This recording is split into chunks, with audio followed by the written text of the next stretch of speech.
It's a different congressman. They're all congratulating us. Is that an iPhone, sir? Yeah, it's lucky it is. Right? It's actually a funny moment. That was President Trump, interrupted not once, but twice, allegedly by two different congressmen today in the Oval Office by his iPhone ringing. Now, just moments after saying that the 25% tariff he threatened to place on Apple will also apply to other smartphone makers if they don't produce their products here in the U.S. He also turned up the pressure in a major way on the EU, imposing 50% tariffs set to go into effect on June 1st. I'm not looking for a deal. I mean, we've set the deal. It's at 50%. But again, there is no tariff if they build their plant here. Now, if somebody comes in and wants to build a plant here, I can talk to them about a little bit of a delay. But, while they're building their plant, which is something I think that would be appropriate, maybe. So what's the potential impact to the U.S. economy? CNN's Matt Egan is at the magic wall.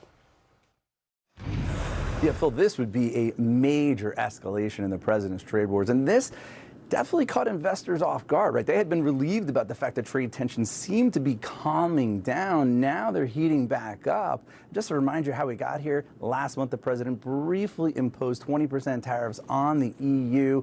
Then he lowered them to 10% to allow for time for negotiations. Now he's not happy about how those talks are going, and he's threatening a 50% tariff on the EU.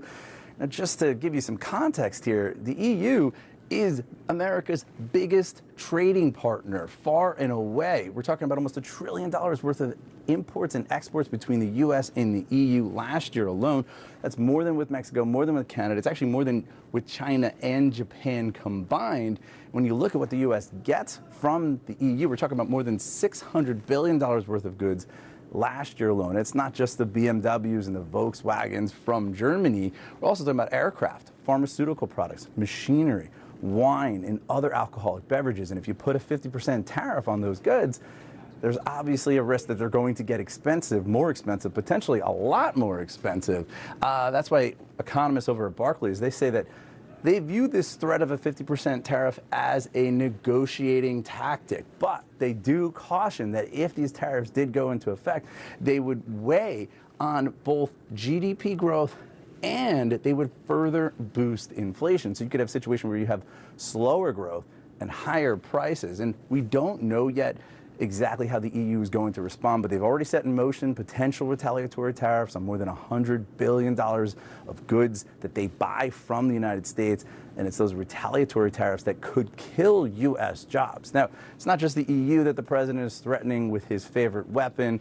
Also, it is one of America's biggest companies, Apple. Apple joining a growing list of U.S. companies that have been attacked by the president so far this year.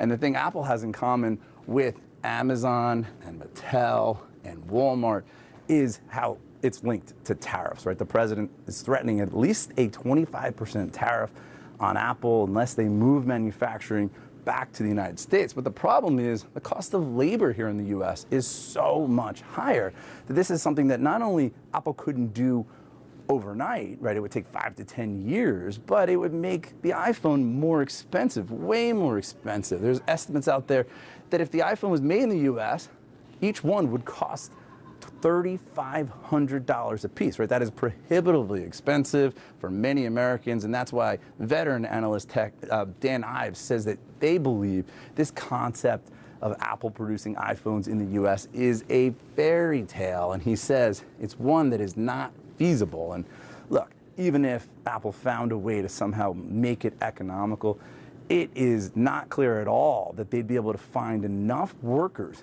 in the U.S. who have the skills and, frankly, the desire to build iPhones. Back to you, Phil.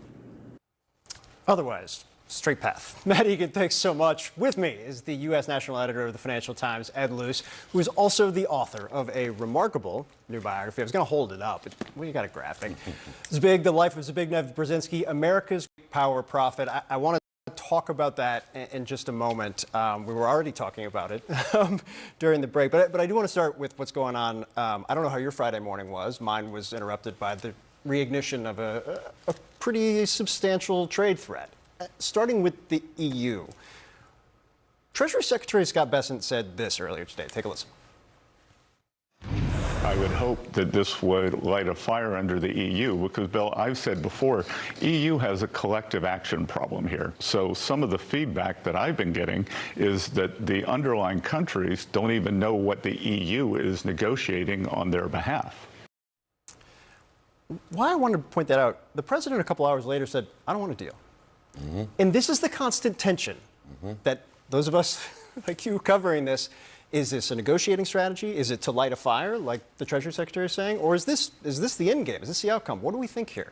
So, I mean, the one thing there that I strongly agree with Secretary Scott Bessent about is there is a collective action problem with the 27 member states. Is different to doing a deal with Saudi Arabia or even the UK, where one government can react quickly. They have to consult a lot of governments. But I suspect when they consult those 27 governments, with one or two exceptions, like Hungary, there's a real digging in of heels here that, you know, we are the largest trading bloc in the world. We are, as in the European Union, and we're not going to be intimidated by these kind of casino hall tactics. This is sort of a game of bluff, and we're not going to lose at this game of bluff. So the EU is not that different, in fact, to China in saying you cannot push us around. We're not the UK, and we're not a Gulf kingdom.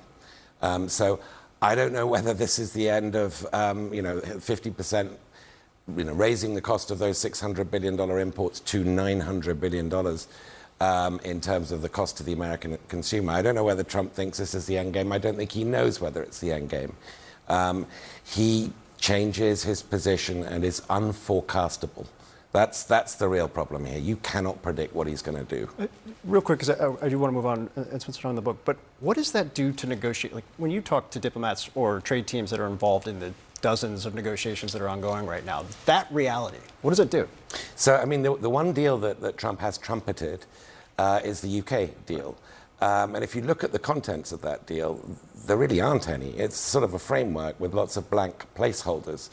So even the word deal, let alone agreement means, you've threshed out something that will last for years. Right. But the UK breathed a sigh of relief.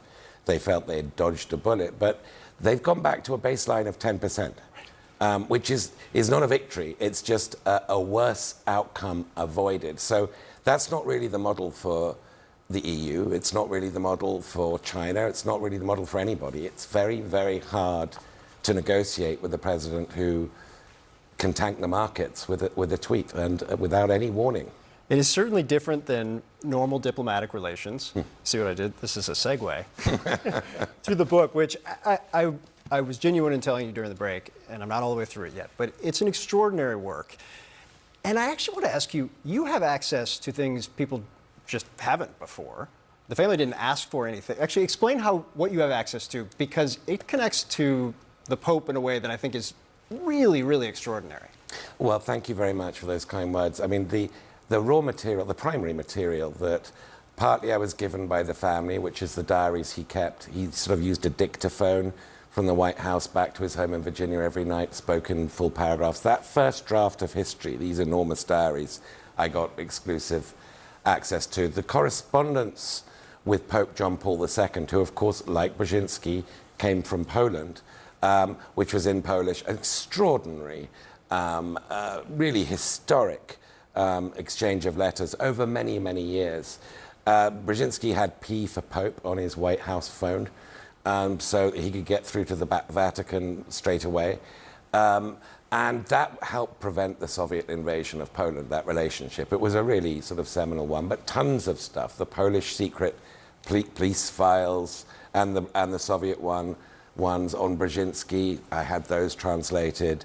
All his childhood stuff. You need to get the formative stages for a real biography, those early years. The reason I ask, it's so timely, given we've seen J.D. Vance, Vice President Vance, go over, and you start to think, okay, well, is this a thing that's happened before? Yes, it has. And the illustration, the picture you paint here, and the stakes and the outcome, which are so dramatic, on some level leaves you a little bit hopeful. I do want to ask, look, he was a maverick in terms of partisan politics, right? Yes. In '88, he didn't endorse the Democrat, if I recall correctly.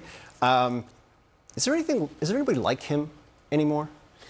He's really unusual. It's one of the reasons I was attracted to doing a biography of him. He was a grand strategist. He was Henry Kissinger's great rival. But unlike Kissinger, he wasn't much of a team player. I mean, he was a very, very independent-minded. He'd argue with Jimmy Carter, the president he served. They'd have stand-up fights. This wasn't a Rubio-Trump relationship, let's put it like that. He wasn't a hawk, he wasn't a dove, he wasn't a realist, he wasn't an idealist. He was a Democrat, but as you point out, he endorsed H.W. Bush over Dukakis in the '88 election, voted for Nixon over McGovern in 1972. He was his own person, and it's quite hard to get ahead in any political capital, including Washington, D.C., if you don't belong to a tribe and stick to that tribe's rules and sort of absorb its memos and then, faithfully regurgitate them. He really, really didn't do that. He was his own person.